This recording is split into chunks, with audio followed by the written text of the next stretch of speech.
Good morning, students.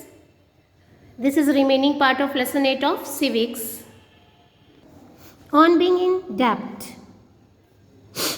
As you have read about, very often farmers like Sekar need to borrow money to purchase basic things like seeds, fertilizer and pesticides. Often they borrow this money from money lenders. If the seeds are not of good quality or pests attack their crops, there can be a major crop failure.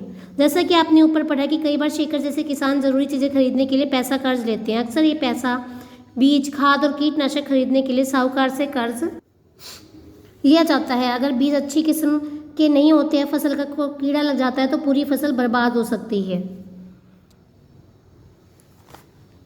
The crops can also be ruined if the monsoon does not bring enough rain. When this happens, farmers sometimes are unable to pay back their loans, and for the family to survive, they may even have to borrow more money. Soon the loans become so large that no matter what they earn, they are unable to repay. फिर क्या होता है, बारिश पूरी नहीं होने पर भी फसल खराब हो सकती है। ऐसी स्थिति में किसान अपना उधार नहीं चुका पाते। कई बार परिवार चलाने के लिए उन्हें और पैसा लेना पड़ता है। जल्दी कर्ज इतना बढ़ जाता है कि किसान जितना भी कमा ले वह उसे चुका नहीं पाता। ठीक है ना। This is when we can say that they are caught in debt. In recent years, this has become a major cause of distress among farmers. In some areas, this has also resulted in many farmers committing suicide. और इसमें क्या होता है, स्थिति में कहते हैं किसान कर्ज तले तब किया। पिछले कुछ सालों में किसानों की विपदा का मुख्य कारण बन गया है। कई क्षेत्र में किसानों ने कर्ज के बोझ से दबकर आत्महत्या तक कर ली है। Now, Ramalingam and Karuthappa. In addition to land, Ramalingam's family owns a rice mill and a shop selling seeds, pesticides, etc. For the rice mill, they use some of their own money and also borrowed from the government bank. They buy paddy from within the village and from surrounding village. The rice that is produced in the mill is sold to traders in nearby towns. This gives them a substantial income. जमीन के अलावा रामलिंगम के परिवार के पास एक चावल की मिल है और बीज व कीटनाशक बेचने के लिए एक दुकान है। चावल की मिल से उन्होंने कुछ अपना पैसा लगाया और थोड़ा सरकारी बैंक से कर्ज लिया है। वे कलपट्टू और आसपास के गांवों से ही धान खरीदते हैं। मिल का चावल आसपास के शहरों के व्यापारियों को बेचा जाता है। इससे उनकी अच्छी खासी कमाई हो जाती है। Then agricultural laborers and farmers in India. In Kalpattu village, there are agricultural laborers like Tulsi and many small farmers like Sekar and a few big farmers like Ramalingam. In India, nearly 2 out of every 5 rural families are agricultural laborers families. All of them depend on the work they do on other people's field to earn a living. Many of them are landless and others may own very small plots of land. In the case of small farmers like Sekar, their land is barely enough to meet their needs. In India, 80% of farmers belong in this group. Only 20% of India's farmers are like Ramalingam. These large farmers cultivate most of the land in the villages. A large part of their produce is sold in the market. Many of them have started other business such as shops, money lending, trading, small factories, etc. Kalpattu गांव में तुलसी की तरह खेती और मजदूर है। शेखर की तरह छोटे किसान भी हैं। रामलिंगम जैसे बड़े किसान हैं। भारत में प्रत्येक 5 ग्रामीण परिवारों में से 2 परिवार खेती और मजदूरों के हैं। ऐसे सभी परिवार अपनी कमाई के लिए दूसरों के खेतों पर निर्भर रहते हैं। इनमें कई भूमिहीन हैं और कईयों के पास जमीन के छोटे छोटे टुकड़े हैं। शेखर जैसे छोटे किसानों को ले तो उनकी ज़रूरत के हिसाब से खेत बहुत ही छोटे पड़ते हैं। भारत के 80% किसानों की यही हालत है। भारत में केवल 20% किसान रामलिंगम जैसे बड़े किसानों की श्रेणी में आते हैं। ऐसे किसान गाँव की अधिकतर जमीन पर खेती करते हैं। उनकी उपज का बहुत बड़ा भाग बाजार में बेचा जाता है। कई बड़े किसानों ने अन्य काम धंधे भी शुरू कर दिए, जैसे दुकान चलाना, ब्याज पर पैसा देना और छोटी छोटी फैक्ट्रियाँ चलाना आदि। We have looked at farming in Kalpattu. Apart from farming, many people in rural areas depend upon collection from the forest, animal husbandry, dairy produce, fishing, etc. For example, in some village in central India, both farming and collection from the forest are important sources of livelihood. Collecting mahua, tendu, leaves, honey to be sold to traders is an important source of additional income. हमने कलपट्टू में होने वाली खेती के बारे में पढ़ा। ग्रामीण क्षेत्रों में खेती के साथ साथ लोग जंगल की उपज, पशुओं आदि पर निर्भर रहते हैं। उदाहरण के लिए मध्य भारत के कुछ गांवों में खेती और जंगल की उपज दोनों ही आजीविका के महत्वपूर्ण साधन हैं। महुआ बीनने, तेंदू के पत्ते इकट्ठा करने, शहद निकालने और उन्हें व्यापारियों को बेचने जैसे काम अतिरिक्त आय में मदद करते हैं।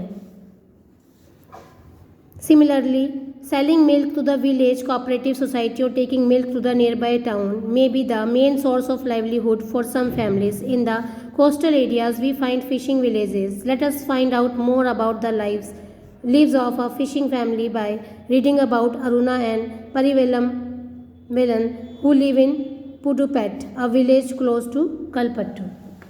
समुद्र तटीय इलाकों में हम देखते हैं कि पूरे के पूरे गांव मछली पकड़ने में लगे हुए हैं। आइए अरुणा और परी इसी तरह सहकारी समिति को पास या शहर के लोगों को दूध बेचना भी कई लोगों के लिए आजीविका कमाने का मुख्य साधन है। और जो कोस्टल इलाकों में हम देखते हैं कि पूरे के पूरे गांव मछली पकड़ने में लगे हुए हैं। अरुणा और पारिवेलन के जीवन के बारे में पढ़कर मछली पकड़ने वाले एक परिवार के बारे में थोड़ा और जानें। यह परिवार कलपट्टू के पास पुटुपेट नाम के गाँव में रहता है। Aruna and Parivelan. Not very far from Kalpattu is the village of Podupet. People here earn their living by fishing. Their houses are close to the sea and one finds row of catamarans and nets lying around. At about 7 o'clock in the morning, there is a lot of activity on the beach. This is the time when the catamarans return with their catch and women gather to buy and sell fish. My husband Parivelan, my brother and my brother-in-law returned late today. I was very worried. They go to the sea together in our catamaran. They said they were caught in a storm. I have kept aside from fish for the family. I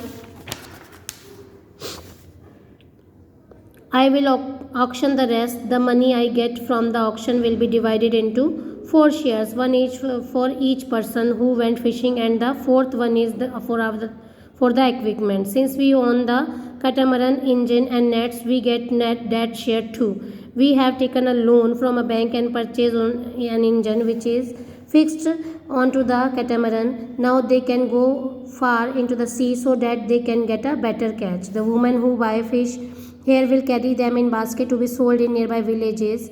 Then there are other like traders who buy for the shops in the town. I will only finish this auction by noon. In the evening, my husband and our relatives will untangle and repair our nets. Early tomorrow morning around 2 a.m.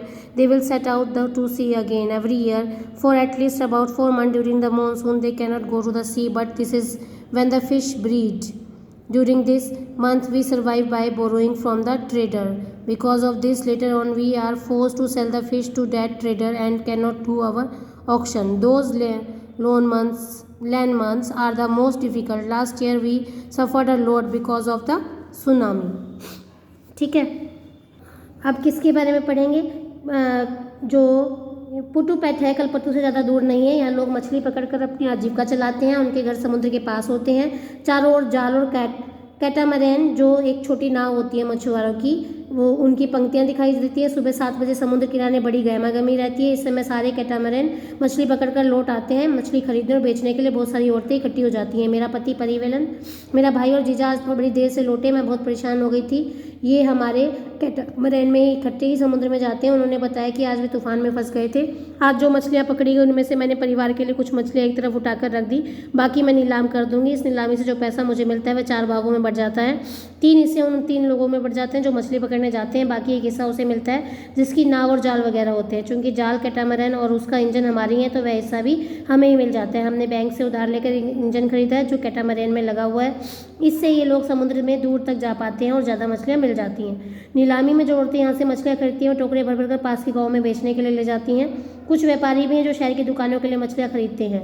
मैं दोपहर 12 बजे तक ही नीलामी का काम निपटा पाती हूँ। शाम को मेरा पति और बाकी रिश्तेदार मिलजुल कर जाल को सुलझाते हैं और उसकी मरम्मत करते हैं। कल सुबह 2 बजे फिर से समुद्र की तरफ चल देंगे। हर साल मानसून के दौरान करीब 4 महीने तक वे समुद्र में नहीं जा पाते क्योंकि यह मछलियों के प्रजनन का समय होता है। इन महीनों में हम व्यापारी से उधार लेकर अपना गुजारा चलाते हैं। इस कारण बाद में हमें मजदूरी में उसी व्यापारी को मछली बेचनी पड़ती है और हम खुद खुली नीलामी नहीं कर पाते। वे खाली महीने काटना सबसे मुश्किल होता है। पिछले साल सुनामी के कारण हमारा बड़ा नुकसान हुआ था।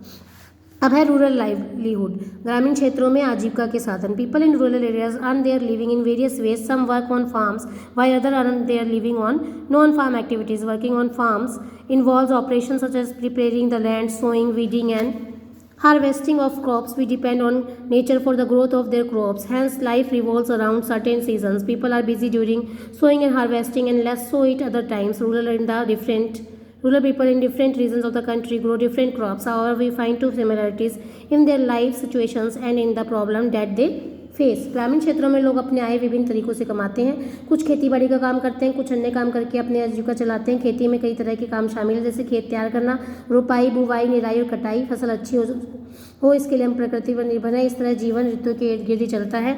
बुवाई और कटाई के समय लोग काफ़ी व्यस्त रहते हैं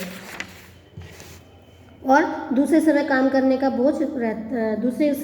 का बोझ कम रहता है। देश के अलग अलग क्षेत्रों में ग्रामीण लोग अलग अलग तरह की फसलें उगाते हैं, फिर भी हम उनके जीवन की परिस्थितियों में और उनकी समस्याओं में काफ़ी समानताएं पाते हैं।